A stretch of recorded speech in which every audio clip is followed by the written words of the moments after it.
Welcome back વિદ્યાર્થી મિત્રો. ભાઈ લાસ્ટ ટાઈમ આપણે 9મો પોઈન્ટ ભણી ગયા હતા અને આજે ભણીશું 10મો એટલે છેલ્લો. ભાઈ 10 ડાયલોગ લખો એટલે ગમે તેવો વિદ્યાર્થી હોય ભાઈ એને ડાયલોગ આવડે ને આવડે. તો ચાલો ભાઈ આજે આપણે 10મો ડાયલોગ લખીશું.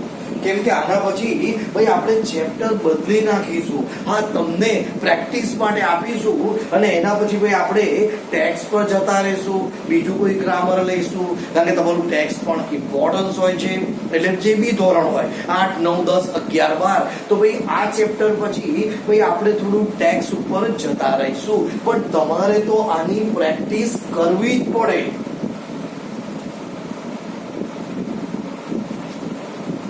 જુલાઈ 2014. ભાઈ હવેનો ડાયલોગ છે જુલાઈ 2014 2014 માં પૂછાયો છે.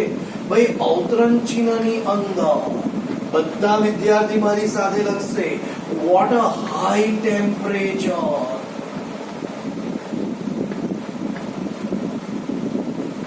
What a high temperature I have. अल्पविराम सिस्टर उद्गार चिन्ह अवतरण चिन्हों पती गया said the patient.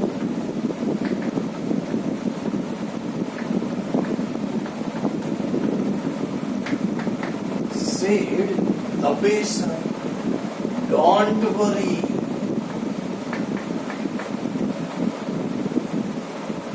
Don't worry, full point. It will soon be down. It will soon be down. Full point. अवतरण चिन्ह पती गया. Said the nurse.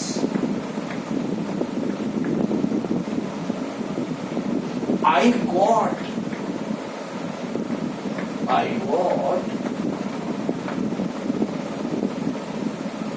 high temperature. I got high temperature last night.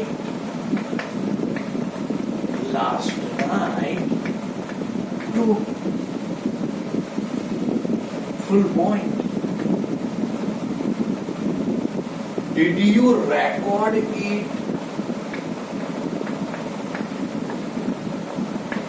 Did you record it? Question mark. Ask the patient. Full point. Of course. भाई उद्गार चिन्ह.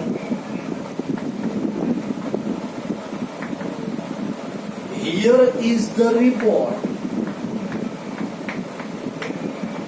Here is the report. उद्गार चिन्ह अवतरण चिन्ह पती गया said the nurse. तो विद्यार्थी मित्रों भाई ध्यानથી વાંચી વિચારી અને ભાઈ પહેલા તમારે પ્રયત્ન કરવાનો છે. ભાઈ તમારે લખવાનું છે અને સમય રહેશે 3 મિનિટ અને તમારી 3 મિનિટ શરૂ થઈ જાય છે હમણાંથી. અને હું જેમ જેમ મિનિટ પતશે એમ બોલતો જઈશ એટલે જોઈએ કે તમારામાંથી કેટલા વિદ્યાર્થી ભાઈ લખી શકે છે વ્યવસ્થિત. એટલે વિદ્યાર્થી મિત્રો તમારો સમય શરૂ થઈ ગયો છે 3 મિનિટનો અને તમે ભાઈ લખવાનું સ્ટાર્ટ કરી દેજો. જોઈએ તમારામાંથી ભાઈ કેટલા વિદ્યાર્થી કમ્પ્લીટ લખે છે. શાંતિથી ભાઈ વાંચી વિચારીને લખવું. અત્યારના જીબી ડાયલોગ છે એ ધોરણ 12 ના છે એટલે 9, 10, 11 વાળા વિદ્યાર્થી સમજી લો તમને આવડી જ ગયું છે ભાઈ. કેમ કે તમે 12મા ના ડાયલોગ લખો છો. જે બોર્ડમાં પૂછાયેલા છે એમથી વિશેષ 8, 9, 10, 11 માં શું પૂછાય? કશું નહીં. તો વિદ્યાર્થી મિત્રો, તમારી 1 મિનિટ પૂરી થઈ ગઈ. તમે એમ જોવા જાઓ તો 1 મિનિટમાં એક વાક્ય લખો તો ભાઈ તમને 4 મિનિટ તમે લઈ શકો છો 4 વાક્ય લખવા માટે. 1, 2, 3 અને 4. અને હું તો કહું છું 5 મિનિટ લો, પણ 5 મિનિટમાં ભાઈ વાક્ય તમારું કમ્પ્લીટ થઈ જવું જોઈએ. પણ આપણી પાસે સમય થોડો લિમિટ છે ભાઈ, એટલા માટે હું તમને 3 મિનિટ આપું છું. જોઈએ 3 મિનિટમાં કેટલા વિદ્યાર્થી લખી શકે છે.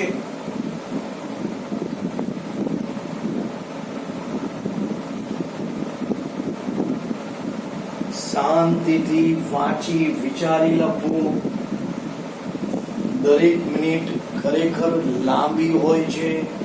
જો એક જ મિનિટ પતી છે, બીજી મિનિટ રનિંગ છે તમારા માટે.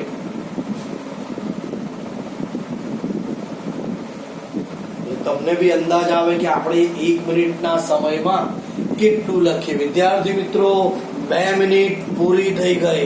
ત્રીજી મિનિટ તમારી સ્ટાર્ટ થઈ ગઈ છે. એટલે તમને બી અંદાજ આવે કે ભાઈ આપણે 3 મિનિટમાં કેટલું લખી શકીએ છીએ. જો ભાઈ સમયની કિંમત હોય છે, એટલે આવું જયારે ભણો તો જ ખબર પડે. બાકી તો આપણે બહુ ટાઈમ પાસ કરતા હોઈએ છીએ.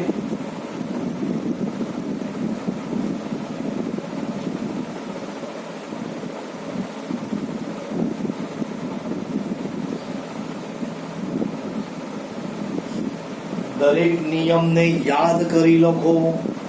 ઉતાવળ કરવાની કોઈ જરૂર નથી.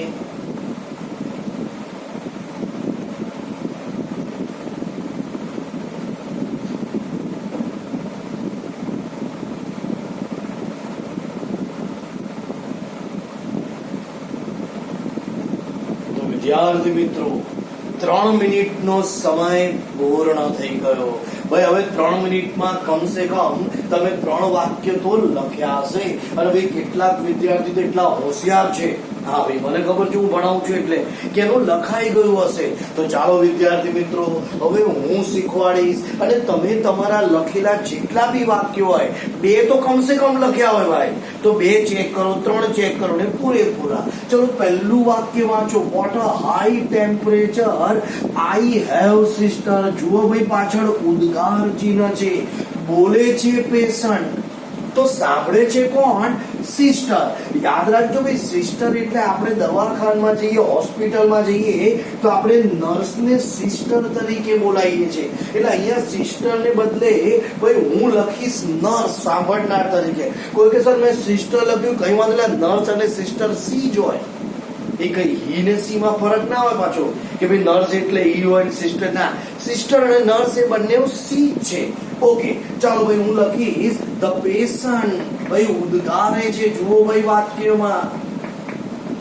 ધ પેશન્ટ એક્સક્લેમ, અને એનું સ્પેલિંગ બધા ચેક કરશે. EXCLAIMED. The patient exclaim the nurse. અને અવતરણ ચિહ્નોને કાઢી ભાઈ કમ્પલસરી ધેટ. હવે ધ્યાનથી વાંચો. What a high temperature I have. બધાને ખબર છે ઉદ્ગાર વાક્યને વિધાન બનાવવાના 4 નિયમ. પહેલો નિયમ, વોટ કે હાવ ને કાઢી નાખો. ચાલો ભાઈ કાઢી નાખ્યો.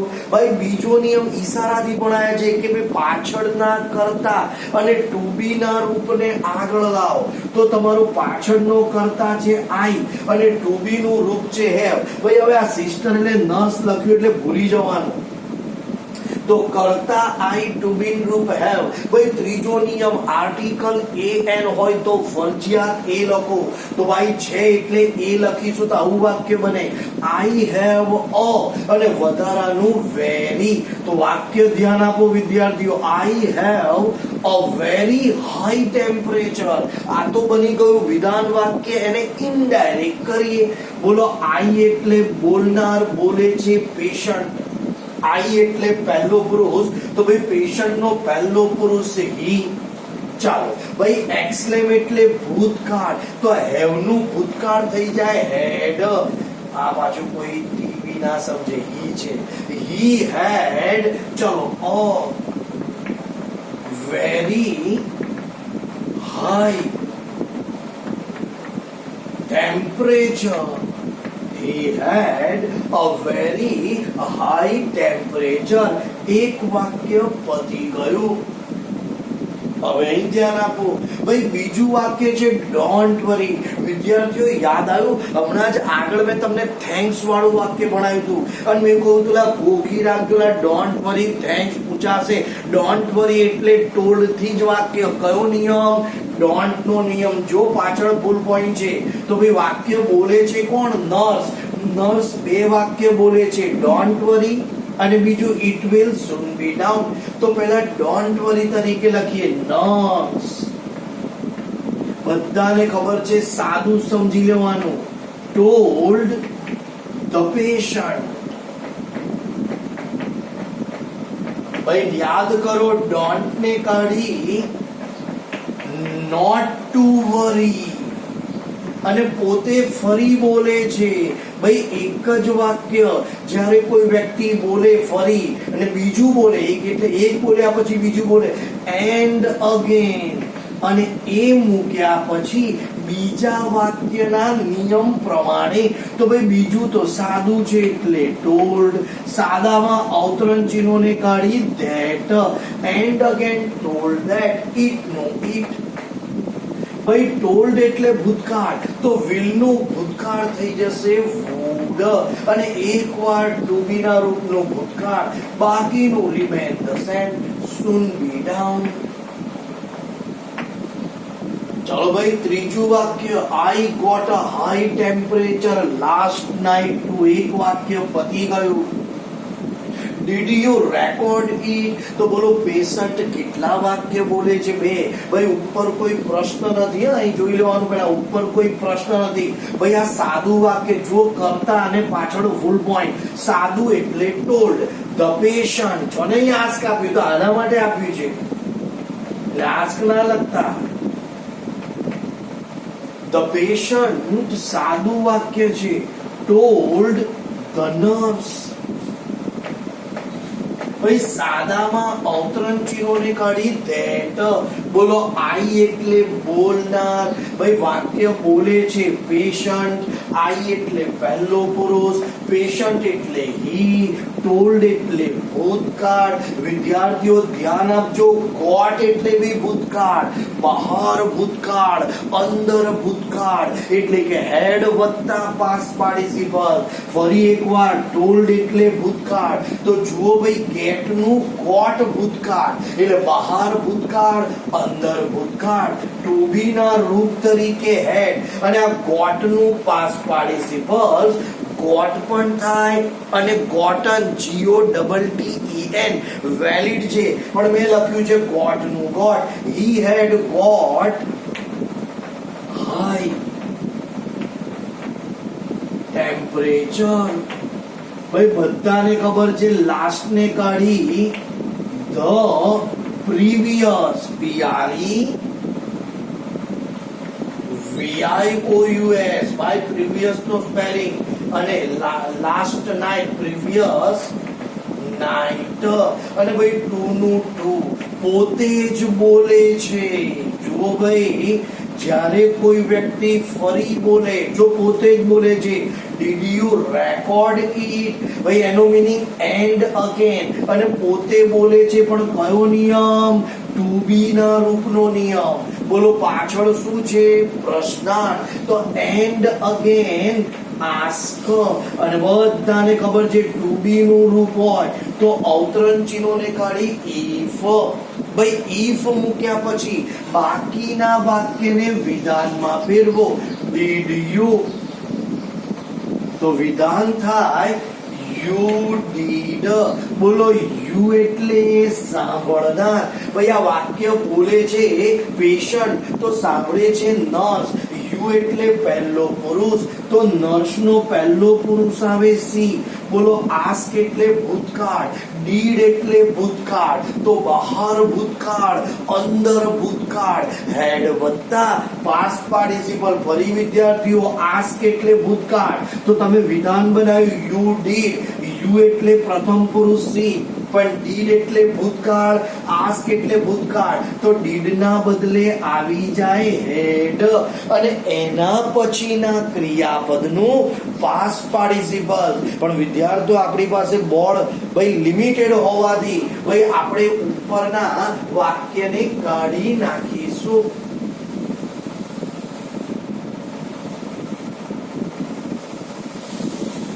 ચાલો, તો ભાઈ હેડ વત્તા પાસ્ટ પાર્ટિસિપલ્સ એટલે કે રેકોર્ડ નું પાસ્ટ પાર્ટિસિપલ્સ, રેકોર્ડેડ, ઈટ નું ઈટ. તો વિદ્યાર્થીઓ આપણું ભાઈ અહીંયા વાક્ય પતી ગયું. ભાઈ છેલ્લું વાક્ય ઓફકોર્સ, ઉદ્ગાર ચિહ્ન, હિયર ઇઝ ધ રિપોર્ટ, ઉદ્ગાર ચિહ્ન. ભાઈ ઓફકોર્સ એટલે હા હા, હા હા એટલે ભાઈ ખુશ થઈને કે છે, એ દુખી થઈને નર્સ નહીં કહેતી હા ભાઈ નોંધી લીધું, ચિંતા ના કરો. જે ડોક્ટર આવશે જોશે અને બહુ લાગશે તો આવશે ઇન્જેક્શન લા ઇન્જેક્શન. હા નોંધી લો નોંધી લો, નોંધી લીધું છે. ડોક્ટર આઈને જોશે કે બહુ છે તો લાવ મોટો ઇન્જેક્શન, અને કે જો ઓછું છે તો નાનો ઇન્જેક્શન. ચાલો ભાઈ, તો કઈ વાંધો નહીં. અહીંયા ઓફકોર્સ એટલે હા ભાઈ બોલે છે નર્સ, ખુશ થઈને બોલે છે નર્સ, exclaim with joy. અને યાદ છે મેં એવું જયારે લાંબુ લાંબુ લખો તો ભાઈ આપણે સાંભળનાર લખવા નહીં, direct that, the nurse exclaim with joy that. ચાલો ભાઈ ઓફકોર્સ એ ભૂલી જાઓ, કેમ કે exclaim with joy અવતરણ ચિહ્નોને કાઢી that. બોલો હિયર નું થઈ જાય there. exclaim એટલે ભૂતકાળ, તો is નું થઈ જાય was, there was the report. Full point. તો વિદ્યાર્થી મિત્રો ભાઈ જેને આ રીતે ભાઈ ડાયલોગ લખેલ છે ભાઈ બધાને 4 out 4. ભાઈ અમુક વાર ભૂલ થાય તો કઈ વાંધો નહીં, ભાઈ અહીંયા ભૂલ ચલાવી લેવાય, પણ બોર્ડમાં તો એક્ઝામમાં એ ભૂલને ચલાવાતી નથી. તો વિદ્યાર્થી મિત્રો ભાઈ ડાયલોગ ચેક કરી લો. મેં કહ્યું તું 10 સુધી ભણાઈશ, તો આપણે 10 સુધી ડાયલોગ ભણી ગયા. હજી બી કોઈ ડિફિકલ્ટી હોય તો તમે મને જણાવી શકો છો, પણ મહેનત કરવી પડશે. પણ ભાઈ તમે મને ફોન કર્યો કે સર મને ડાયલોગ નહીં આવડે, પણ ભાઈ તને પહેલા A to H નિયમ આવડે છે, તે મોડે કર્યા છે, તે એની પ્રેક્ટિસ કરી જ ભાઈ.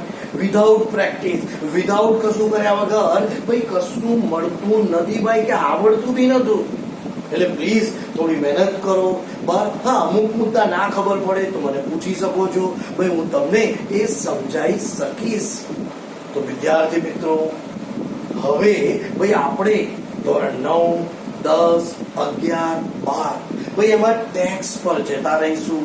કારણ કે ભાઈ હવે આગળ નવું ગ્રામર ટેક્સ ચલાયા પછી લઈશું, કેમ કે આ બ્રોડ પોઈન્ટ હતો. છતાં બી મેં કેટલાકમાં તો તમને ખબર છે 9માં 10માં 11 અને 12 ભાઈ આપણે ચોપડી વચ્ચે વચ્ચે મૂકતા હતા, જેથી તમે ચોપડી પણ ભણી શકો.